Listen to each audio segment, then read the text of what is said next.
Assalomu alaykum hurmatli yurtdoshlar, xormanglar. Sizlarga yangilikdan tayyor biznes gösterimiz sotiladi. 180 kvadrat metr dokumentdan muammosi yo'q, turar bo'ladi. Nov desangizda o'zlarimizda yangiligimizdagi, ya'ni paxta zavodining yonini ko'pchilik biladi. Shuning yonidagi, ya'ni Gunda bozorining bon tarafidagi o'sha mo'ykalar sotiladi. 3 dona boksi bo'ladi. İçində suv filtr apparatları ham bor, tayyor ishlab turibdi. Shu apparatlar bilan общий sotiladi do'stlar. Elde parkopkasidan muammosi yo'q. Kelinglar sizlarga batafsil ko'rsatib boradigan bo'lsak. Yine. İçində daji bunda prisoslar ham bo'ladi ekan. Prisoslarni taxlashtirib bersangizlar, xudo xolasa bular ham ishlab turibdi dedilar. Apparatlari bor, yana bu tarafda zamonaviy benadisdan xullas hamma narsasi tayyor. Kelib polka ishni boshlash kerak do'stlar.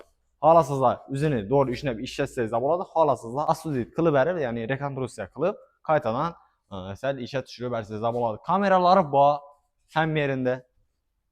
Xullas mesaf ham yomon emas bo'lsa, zamonaviy etib xohlasizlar qaytadan yig'ib solsangiz bo'ladi. Xohlasizlar o'zini dashi ishlatsangiz ham bo'ladi. Muhimi dokumentda turar ekan do'stlar. Yana mesaf qaranglar. Bağlamız ham kattagina shunday mo'ykasi bo'ladi. Ondan tashqari kolodistlardan chiroyli etib Bobrik suv yutadigan yerlardan chuqur etib qo'yibmiz dedilar. Planlashtirarsa do'stlar mendan ko'rsatib berish 180 kvadrat metr, ekranda pryamoy egan nomeri bemalol telefon urib bog'lansangizlar bo'ladi.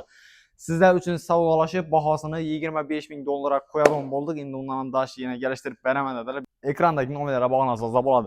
Adresdan tushundingizlar menimcha, Gunda bozoridan, sentrdan Xiva qarab ketishda Gunda bozordan sari o'tgandan keyin bunda ko'pir bo'ladi. Ko'pirning yonidan kirib kelinadi. Ya'ni bunda paxta zavod. Paxta zavodda yetmay, chapa qayrilasiz. Ya'ni shu yerda joylashgan bo'ladi. Bu videomizni biznes qilaman yoki da mo'yka qilaman deb turgan yaqin do'stlar bilan ko'rsatdan chiqmasangiz, ina sizlarga tayyor biznes sotiladi.